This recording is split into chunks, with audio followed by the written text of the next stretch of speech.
बढ़ते खबर संभल से है, जहां सरकारी जमीन पर अवैध निर्माण का मामला सामने आया है। ग्रामीणों ने खुद मदरसा और 8 दुकानों को गिरा दिया है। क्रेन से गिराई गई है 50 फीट ऊंची मस्जिद की मीनार। डीएम राजेंद्र पेंसिया ने 9 सदस्यीय टीम बनाई है और 30 साल पहले सरकारी जमीन पर अवैध कब्जा किया गया था, जहां पर ये खुद से देखिए ग्रामीण जो है कार्रवाई करते हुए नजर आए हैं। ग्रामीणों ने मदरसा और 8 दुकानों को खुद गिरा दिया, क्योंकि पूरे उत्तर प्रदेश में इस वक्त देखिए अवैध निर्माण पर कार्रवाई हो रही है और पहले ही नोटिस दिया जाता है कि अगर आपने अवैध निर्माण किया है तो आप उसे खुद से हटा दीजिए। अगर खुद से नहीं हटाया जाता है, जिसके बाद प्रशासन की ओर से कार्रवाई की जाती है। और संभल से खबर सामने आ रही है, जहां ग्रामीणों के द्वारा खुद मदरसा और 8 दुकानों को गिराया गया है, क्योंकि वहां पर अवैध तरीके से उसका निर्माण किया गया था। क्रेन से 50 फीट मीनार जो है वो गिराई गई है, क्योंकि 30 साल पहले सरकारी जमीन पर यहाँ पर कब्जा किया गया था। और जब अलग अलग जगहों पर चिन्हित करके अवैध निर्माणों को गिराने का काम हो रहा है, तो इसे लेकर संभल में खुद ग्रामीणों के द्वारा जो है यहाँ पर कार्रवाई होती हुई नजर आई। संवाददाता रजनीश तमाम जानकारी के साथ जुड़ चुके हैं। रजनीश, बताइए क्या अपडेट है। देखिए संभल से जो तस्वीर सामने आई है, जिसमें ग्रामीण खुद अवैध निर्माण को गिरा रहे हैं, क्या और अपडेट, क्या और जानकारी। जी, मैं बिल्कुल बताना चाहूंगा कि जनपद संभल में केवल एक ऐसा मुबारकपुर बंद ही नहीं है जहां पर इस तरह की अवैध संपत्तियों को गिराया गया, बल्कि जनपद संभल में चंदोसी है, नरौली है, राया बुजुर्ग है और तमाम ऐसे गांव थे जिन गांव में अवैध तरीके से सरकारी भूमियों पर अवैध मदरसे, मस्जिदें और इमाम बाड़े बनाए गए, उनको चिन्हित किया गया और उनको समय भी दिया गया। तहसीलदार कोर्ट में इनको नोटिस दिए गए, तहसीलदार कोर्ट में उनकी सुनवाई भी हुई, इन्होंने अपने पक्ष भी रखे, लेकिन जो अवैध कब्जा करने वाले लोग थे वो अपने सही कागजात और दस्तावेज नहीं दिखा पाए। उसके बाद राजेंद्र पेशिया द्वारा 9 सदस्यीय कमेटी गठित की गई, उसने इसकी जांच की। जांच में यह पुख्ता सबूत मिले कि यह पूर्णतया अवैध तरीके से इस पर 30 साल से लगभग कब्जा करके इस पर बिल्डिंग बना ली गई और अब उस पर बुलडोजर की कार्रवाई करके उनको ध्वस्त कर दिया गया। इससे पहले भी कोर्ट ने उनको पहले हल्फनामा इन लोगों ने दाखिल किया था कि हम इस पर जो अवैध तरीके से जो बिल्डिंग बनाई गई है इसको हम स्वयं हटा लेंगे, लेकिन उन्होंने धीरे धीरे उसको हटाना शुरू किया, लेकिन वो नहीं हटा पाए।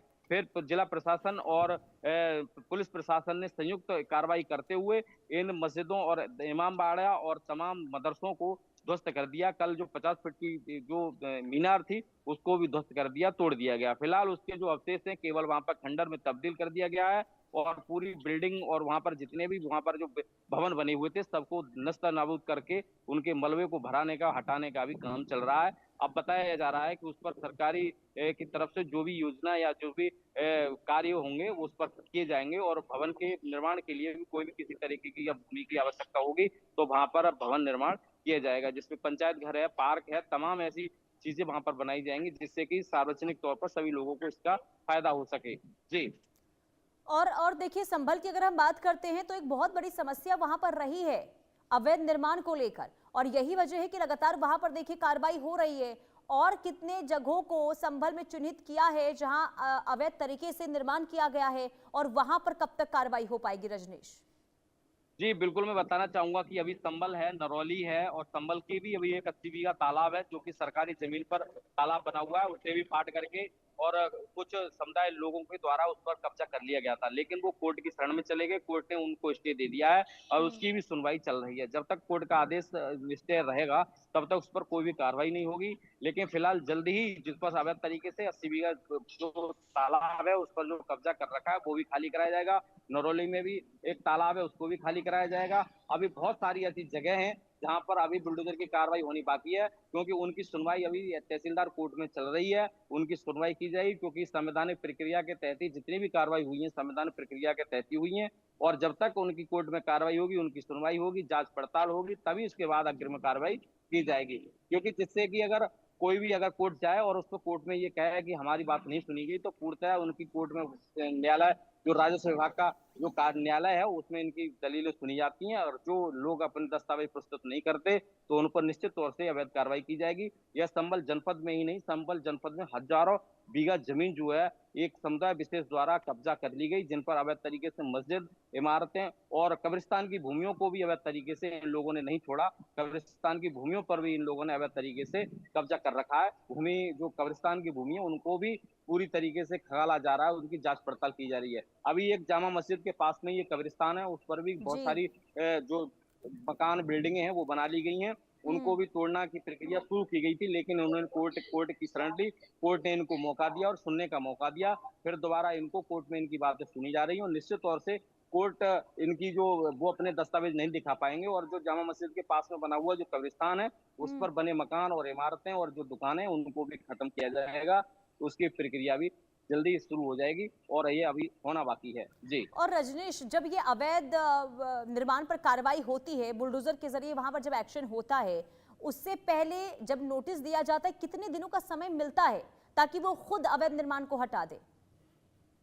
जी, मैं बिल्कुल बताना चाहूँगा कि अभी हम बात करें केवल ये मुबारकपुर बंद की अगर बात करें तो बंद में केवल प्रशासन ने कोई कार्रवाई नहीं की, लेकिन वहाँ के लोगों ने ही एक शिकायती पत्र दिया था। उस शिकायती पत्र को सुनवाई करते हुए इन कोर्ट में इसकी सुनवाई की गई और इनको लगभग 1 से 2 महीने का समय दिया जाता है और जो संवैधानिक प्रक्रिया है, तारीखें दी जाती हैं, वकीलों की दलीलें सुनी जाती हैं और वकीलों के माध्यम से इनकी जो पक्षकार होते हैं, उनकी दलीलों को, उनके दस्तावेजों को सुना जाता है। उसके तहत ही ये कार्रवाई होती है। जब तक वो पूर्णतः अपने कार्रवाई या अपने दस्तावेज इनको प्रस्तुत करते हैं, तो वो कार्रवाई से बच जाते हैं। लेकिन अब तक जितनी भी कार्रवाई हुई है, उनमें कोई भी आदमी अपने दस्तावेज कोर्ट को नहीं दिखा पाया और उसकी जाँच भी यानी उसमें कानूनगो, नायब तहसीलदार, तहसीलदार और लेखपालों को भी इसमें सम्मिलित किया गया है। उन लोगों ने भी इसकी जाँच पड़ताल की, लेकिन अभी तक कोई भी कार्रवाई नहीं हुई है। एक चीज़ और मैं बताना चाहूँगा कि जनपद संभल का जो मुख्यालय भैजुई है, वहाँ पर एक गाटा संख्या 756 है, जिसका 566 हेक्टेयर भूमि है। उस पर भी सरकारी तरीके से अवैध कब्रिस्तान और वहाँ पर 30 दुकानें और तमाम तरह की बिल्डिंगों को बना लिया गया है। उनको भी खाली कराने का ठीक है। लेकिन वो भी लोग कोर्ट चले गए और कोर्ट में इनकी बात सुनी जा रही है। उसके बाद यहाँ पर भी कार्रवाई होगी। ठीक है जी। रजनीश, बहुत शुक्रिया तमाम जानकारी देने के लिए। कुल मिलाकर देखिए, एक्शन में इस वक्त प्रशासन नजर आ रहा है ताकि अवैध निर्माण को जल्द से जल्द ढा दिया जाए। और अब तस्वीरें हम आपको दिखा रहे हैं, ये संभल की तस्वीर सामने आई है, जहाँ लगातार देखिए ये बुलडोजर से कार्रवाई, अवैध निर्माण को ध्वस्त करने का काम लगातार जारी है। मस्जिद, मदरसा जो अवैध तरीके से जहाँ पर निर्माण हुआ है, वहां पर प्रशासन का इस वक्त चाबुक चलता हुआ नजर आ रहा है। मदरसा और दुकानों को गिराया गया है और इसके साथ ही 50 फीट ऊंची मीनार ढा दी गई है। लोगों को अल्टीमेटम भी दिया जाता है खुद से निर्माण हटाने को लेकर। अगर नहीं उठाया जाता है तो इसके बाद नहीं कदम उठाया जाता है, इसके बाद देखिए दस्तावेजों को खंगाला जा रहा है, तमाम चीज़ों को जांचा जाता है, पड़ताल की जाती है और उसके बाद ये कार्रवाई